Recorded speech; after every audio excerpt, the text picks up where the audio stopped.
Hello, Wayne. Hello. Welcome to Star Test, the computer interview. Thank you very much. It's nice to be here, I think. It's just the two of us here, but viewers will be phoning in during the show to vote on whether or not you are telling the truth. If they believe you, there will be the chance to play a clip from your latest video. If not, a mystery forfeit will appear in its place. So please, try to answer my questions honestly. Okay. Here are 9 categories of questions. Please select a category by simply touching the screen. Before and after. Please choose any number. Number 7. Were you a bully at school? No, I was bullied. I was one of those little kids with glasses, and I was in a school of like, I don't know, 3,000 kids, and there was 2 Mormons.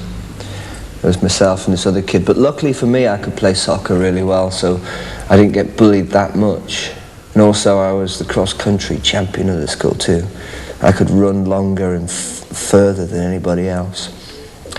The other kid got bullied because he just was hopeless at sports.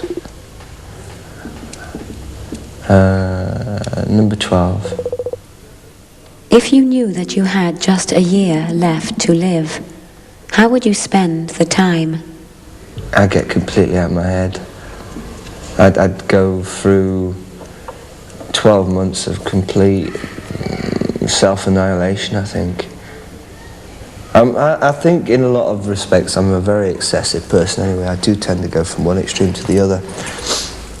And I think in a situation like that, I would want to push myself to the limits, because ultimately the limit is death. Number 10. How many of your school friends do you still keep in touch with? One. And she was my first ever girlfriend. Her name is Rosalind Jones, and she lives in Rome now. And I hadn't seen her for 10 years until we went to Rome on one of the first Mission European tours. And she turned up. But just previous to that, I'd done a questionnaire for Smash Hits, and they asked me about my first love. And I told them about Rosalind, and she read it. And so she turned up at the gig. She didn't know I was in a group or anything. She didn't know what had happened. It was lovely, and I've seen her every time we've been back to Rome ever since. And every time I see her, I fall madly in love with her again. It was always one of those unrequited love things. I was madly in love, and she was a little peck on the cheek at 13, that was it. Actually, no, she was the first girl that stuck her tongue in my mouth. I remember going to my mother and saying, "Mum, someone stuck their tongue in my mouth." She said, "Oh, you don't want to go out with girls like that?" I thought, yes, I do. Anyway. Yeah. Number 14.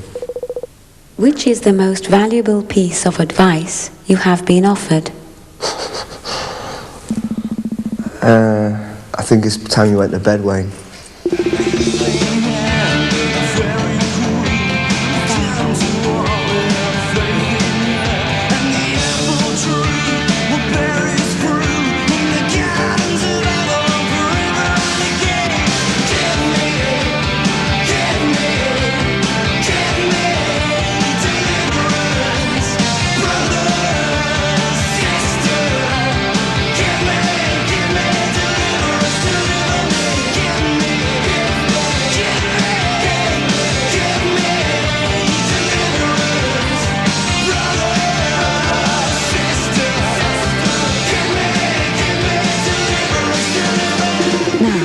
Please select a new category.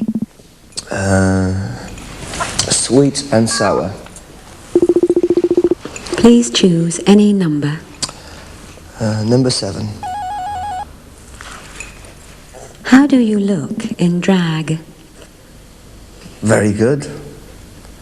I've been trying for years to look like a girl, but there's certain times, there's certain moments when it works. But I think with a 3-day stubble, it doesn't work at all. But yeah, I look very good. And I feel comfortable too. Number 13. As a fly on the wall, where would you choose to hang out? Well, I've always had a real desire to be in the audience at one of our concerts. Because, you know, so many people tell us that we're very, very good live. And I just think, God, I'd love to be out there to see it, because I go to other concerts and I think, I'm sure this isn't as exciting as one of ours. But I will never ever know, unfortunately.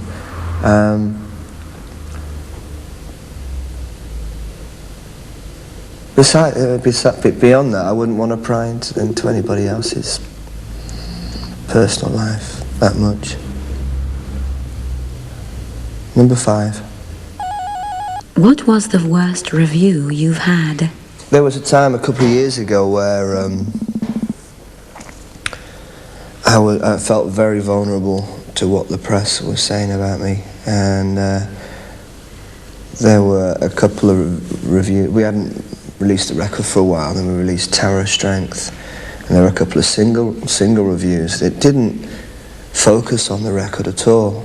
It was just a personal attack against me, you know, and it was like, I was very upset at that, and I made a conscious decision then that nothing that the press would ever say again would hurt me. Number 12.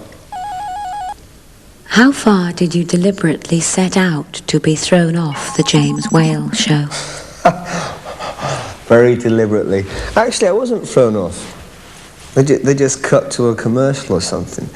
Well, the thing is, I'd never seen the programme before.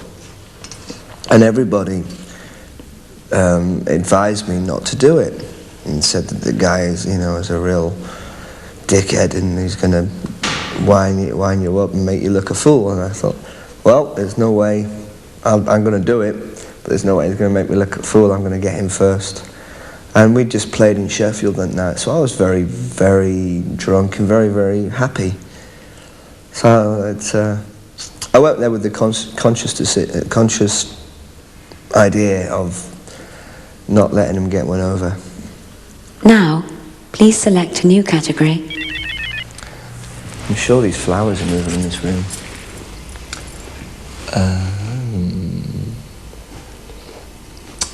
I'll go for bread and butter. Please choose any number. Number 7. What was your first job? My first job was when I was still at school. I worked the summer holidays and I worked in a factory in Bristol that made kettles, Russell Hobb kettles. And my particular job was to, after the kettles had been made, was to dip them into acid in big trays, then take them out and dip them into a cleansing fluid. That was my first job, and I thought I was earning a fortune at the time. But it did enable me to save up for my first real guitar, which that was the idea behind it in the first place.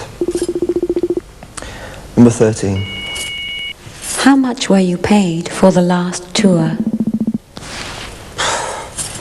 Me personally, I earn, people don't believe this, but I earn £150 a week. That's the wages I get.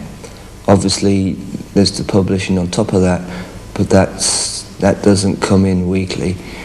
And in terms of the band, I have no idea. I think we probably grossed this year at probably, I don't know, $500,000, but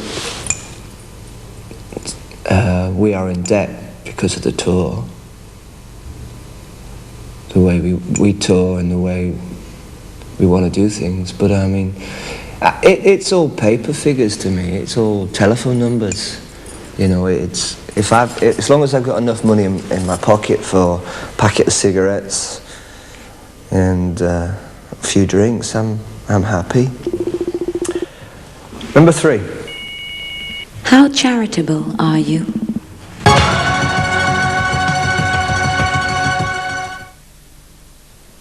How charitable are you? Well, that's a difficult question to answer. I mean,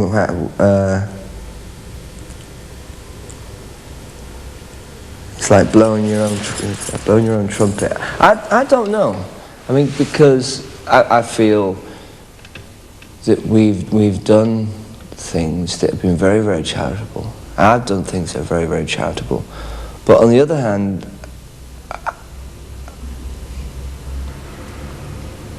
I've never been involved, you know, like Geldof with Live Aid, for instance.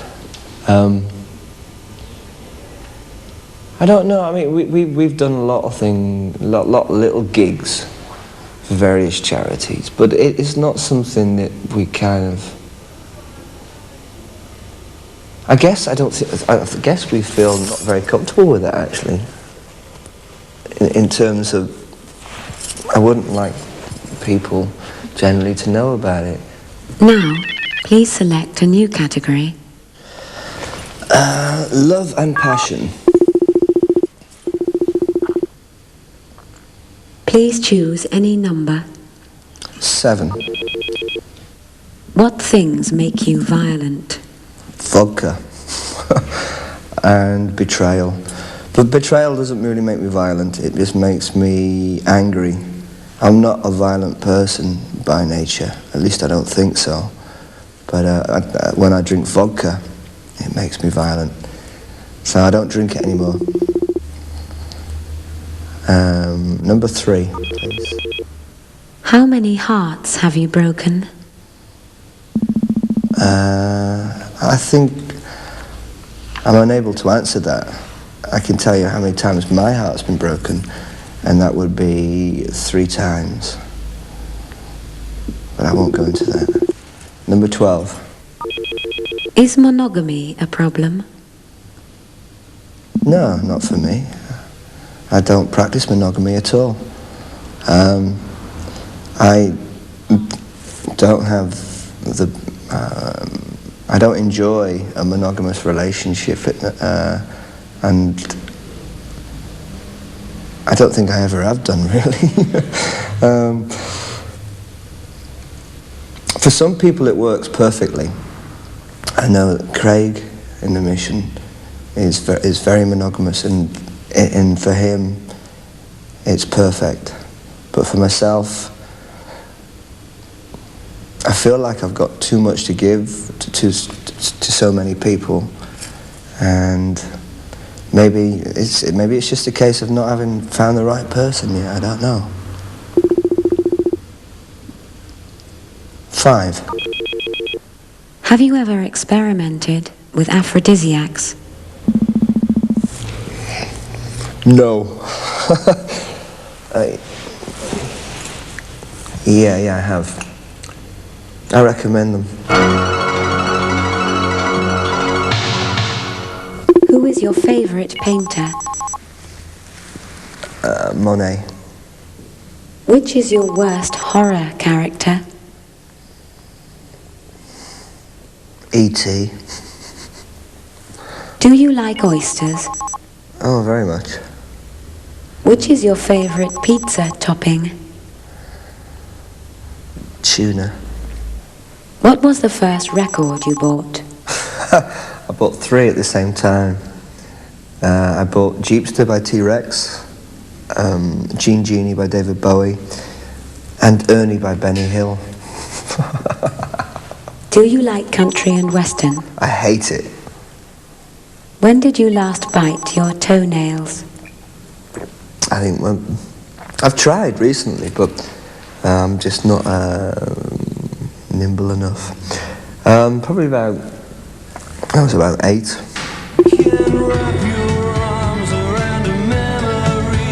Take one from me.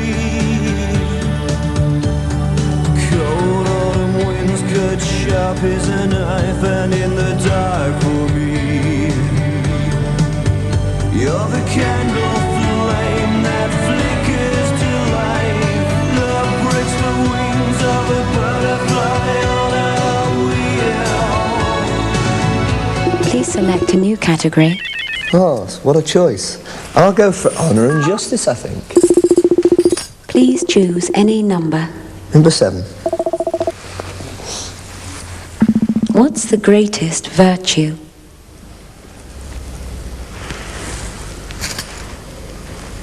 Truth. Number 9. What have you ever stolen?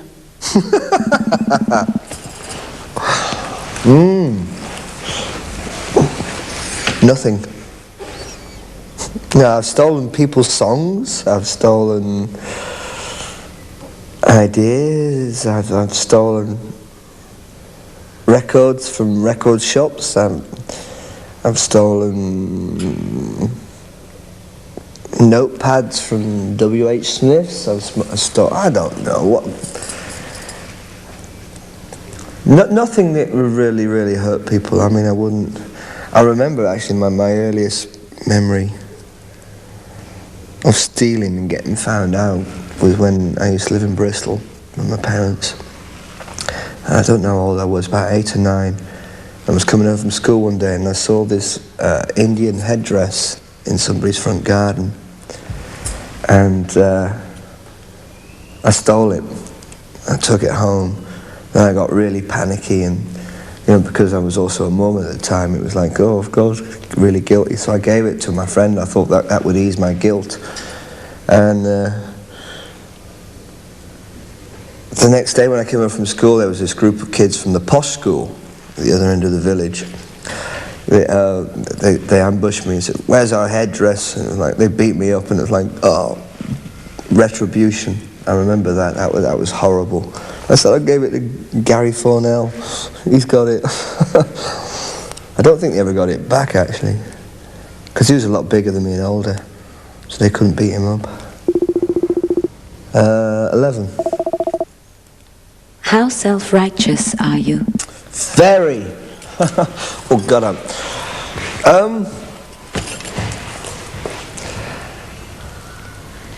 I think I'm very self-righteous sometimes. I think I'm really a pompous ass sometimes.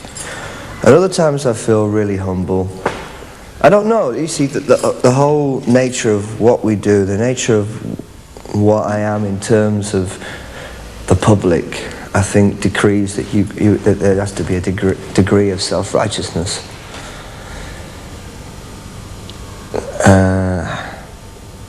Basically, I wear masks, and I adorn these masks for certain situations, like this. This is a mask.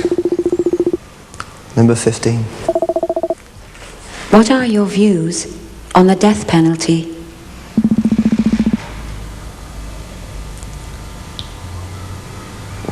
I think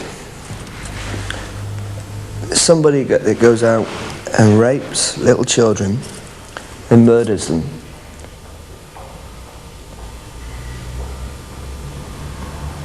should be put to death. But on the other hand, I think that's also an easy way out.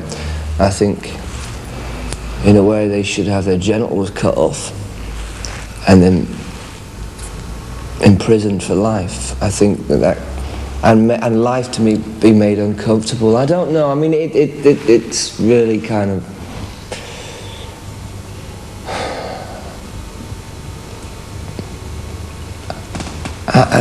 I don't really know. I wouldn't wish death upon anybody unnaturally, but by the same token, that there are people that need killing. 12. Have you ever betrayed a friend?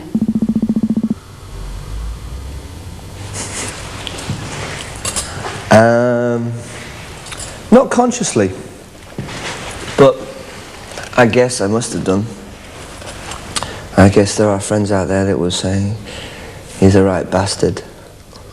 But then, I don't know. I mean, it's you live your life the way that you believe, and sometimes your friends don't agree with you. As simple as that. But no, never consciously. I would never betray a friend. Number 3. What will be your defense at the last judgment?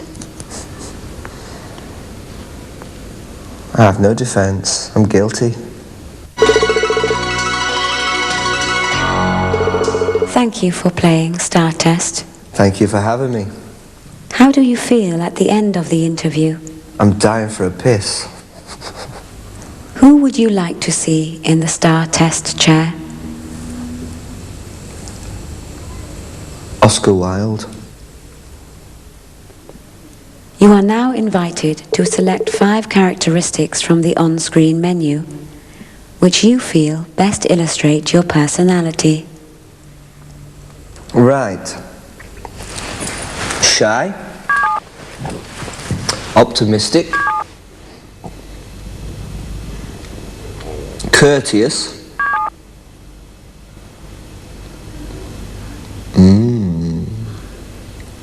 Approachable. And crucial.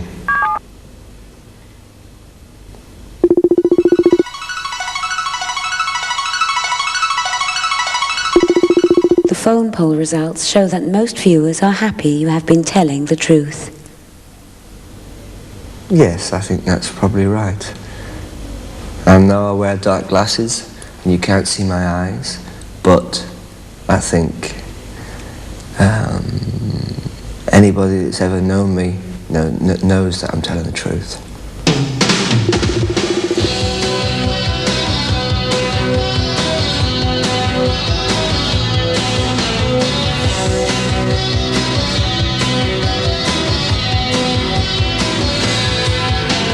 Every time I think of you is like the last beat of my heart. The memory of leaving you is tearing me apart. No waves, no tears, no backward glance, but I'll always hold you dear. Never regret, but I'll never forget, 'cause there's not enough heaven here. Hands across the ocean, reaching out for you. Across the waves, across the water, hands across the ocean.